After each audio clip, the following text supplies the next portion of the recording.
Okay.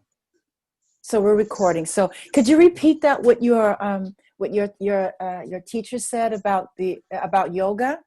Yes, my teacher, well, he actually quotes someone whose name I don't remember, but he always says that yoga is the most political, radical thing that you can do, And why? especially as a Black person. And why?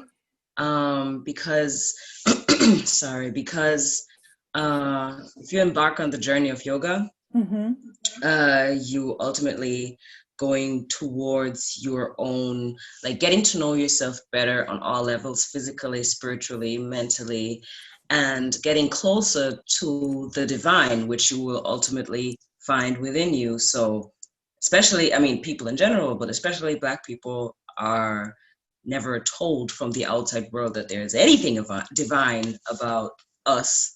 So, once you do that as a form of resistance, you actually um, resisting without resisting. You Hmm. know, you're really letting go of the outside world, which is a form of resistance, but you're not doing it in order to resist or to go against anything. You're doing it for yourself. Hmm. So, Hmm. yeah.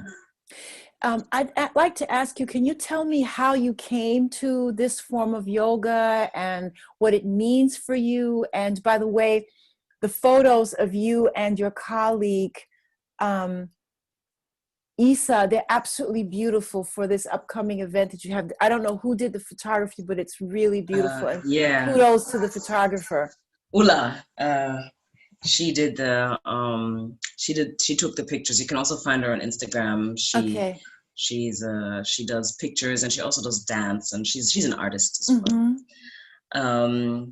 Yes, how I got to yoga. Well, I was okay. Let's start at the beginning. My mom was a gym teacher, so I kind of grew up with exercise and physical stretching and stuff like that.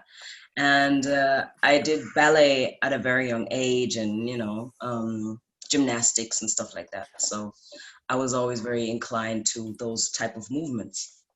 And then when I heard about yoga for the first time, I don't know, something about it just fascinated me. And I wanted to find a space where they did yoga. But growing up in Kiel, which is a very small city in Germany, um, new stuff only reaches here super late. Like only when Berlin and Hamburg has it, then Kiel will be like, okay, we'll jump on the bandwagon. And but then I traveled to Ghana, Mm-hmm. and that was the first place where I heard of Kemetic yoga. And Wow. um, it was a Ghanaian who was traveling the world. He was going to America, and he told me about people doing Kemetic yoga, and I was like, wow, it felt so natural to me. Like in that moment, I was like, yes, of course it started in Africa. Like, yes, because I was already studying, like personally studying ancient Egyptian history. I was very interested, drawn to, everything surrounding Kemet.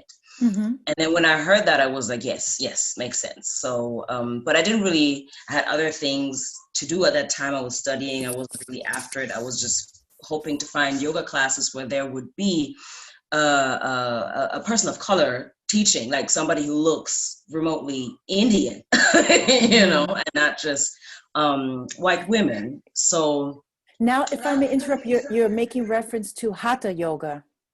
yes, yes, yes, Okay. yes, yes. Mm-hmm. I wasn't Okay. looking for no Kemetic yoga in Germany. I Okay. was just looking for yoga in general. Okay. And then after that, I traveled to Jamaica, and Mm-hmm. that's when I actually started. I wanted to get certified in Hatha yoga. Mm-hmm. And while I was doing the certification, I heard of Kemetic yoga being offered in a certification in Jamaica as well, in a different part of the island. And when I heard that, I was like, okay, bye. And then I went to get certified in Kemetic yoga. Yeah, and that was in 2012. Okay, that was in 2012. It's not that long ago. Okay. May I ask you to teach me how to pronounce this correctly? The Smaitawi. How does one pronounce that correctly? Smaitawi. Smaitawi. And Smaitawi means? Excuse me, the union of two lands. So that Mm-hmm. is really the Meduneta. Mm-hmm. Meduneta is the word for hieroglyphs, Mm-hmm. which is the language of the gods or the writings of the gods. Mm-hmm. And Smaitawi is the Meduneta word for yoga. So Mm-hmm. we say yoga so that everybody knows what we're talking about. Yeah. And it's a practice that is comparable to yoga. So, Mm-hmm. but it is Smaitawi, because you will always meet people who say, but that's not yoga, or, they'll be like, okay, whatever, I'm not Mm-hmm. fighting with anyone. It's Smaitawi. We Yeah. really say yoga so that you know where we're coming from. Mm-hmm. And a lot of postures are the same Mm-hmm. as you know them in the Indian yoga, Mm-hmm. but the names are different. Yeah. And I would say also, yeah, the spiritual meaning behind it is different, if I can say that, because I don't have that much experience in Hatha Yoga. So, Mm-hmm. but I always hear from people who know both that Mm-hmm. the spirituality behind it is very different. Could you give me an example of that? A clear example of a difference? Well, one thing that I find or that I experience to be different is, for example, the sun salutation. Mm-hmm. So we will have a version of the sun salutation as well, but it's not that we salute the sun, is that we embody the sun. So Mm-hmm. Mm-hmm. we go through the journey of the sun. We embody the sky and Mm-hmm. how the sun is born from the sky, and how the Mm-hmm. sun journeys to the underworld, which is basically, you would say, like, whenever you can't see the sun is in the underworld, and then the sun is reborn the next day. And that whole journey has a spiritual meaning behind it, and we are embodying those deities that stand for the sky, the sun, Mm. the earth, the wind.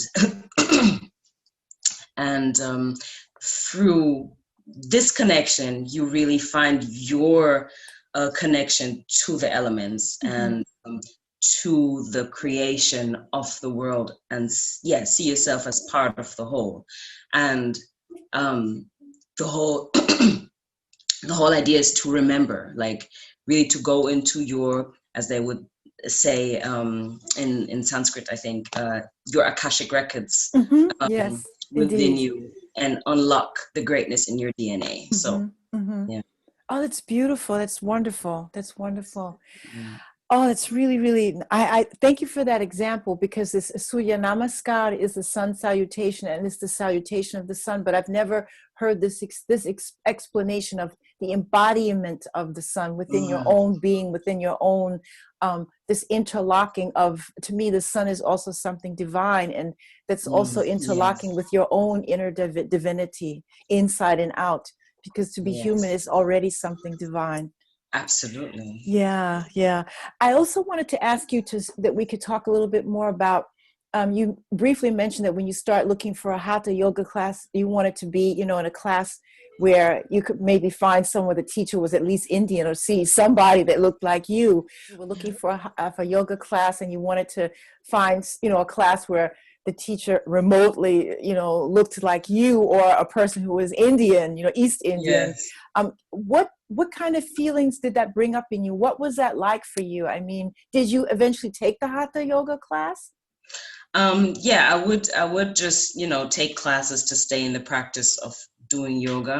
And I Mm-hmm. actually found, when I was living in Hamburg for a while, I actually found a yoga class. It was at a fitness center, and the teacher was, I don't know where he came from, but he looked like he was of some sort of Asian descent. So I was very Mm-hmm. happy about Mm-hmm. that.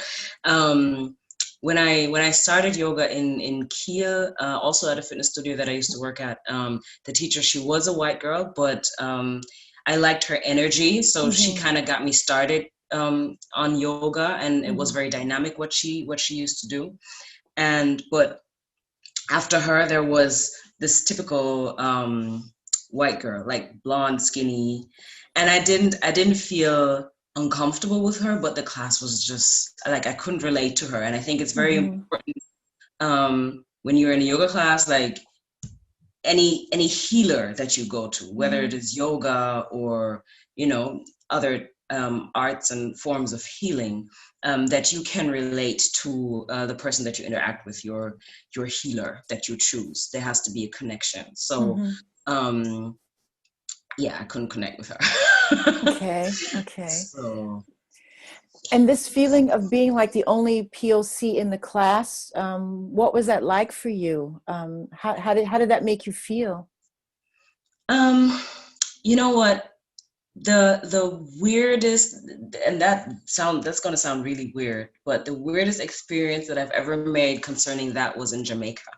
Mm-hmm. Because in Jamaica, yoga is still, until today, but especially back in 2012, a very uptown thing. So people Mm-hmm. who have the time and the money to go and do yoga somewhere, you know, Mm-hmm. so that's not the everyday people.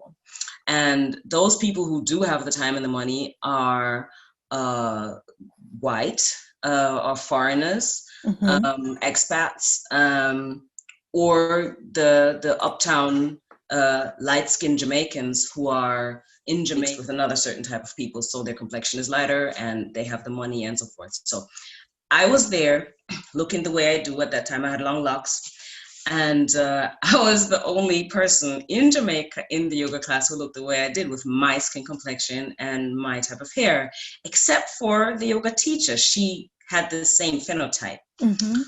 And the weird thing about it was she was super mean to me. Yes, like she was extremely friendly to the rich uptown white and light skinned people. Uh, and she treated, even though she looked like me. So I was like, something is wrong here. And I started to, doubt myself. I started to wonder, okay, am I doing something wrong? Am I being unfriendly without realizing? That's my first reaction always. Like, I don't point the finger first. I Mm-hmm. go within and see if I have, maybe, uh, I didn't grow up in Jamaica, even though I'm of Jamaican descent, but there Mm-hmm. might be some codes of conduct that I don't understand, and that's why, they don't like me. Mm-hmm. Mm-hmm. um, until I realized, no, this is first and foremost a money thing, very Mm-hmm. much about how much you have, and Hearing really interesting things here. I'm hearing issues of class. I'm hearing issues of colorism. I'm hearing issues of internalized racism that you experienced while you were there.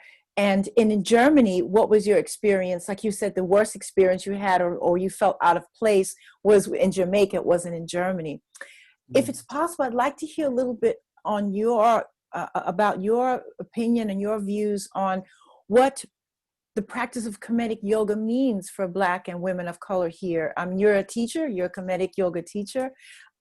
You're going around giving workshops all over Europe, not just in Germany. Has your experience been, and what have you heard from other women? What seems to be the interest? What seems to draw them into wanting to practice Samai Tawi?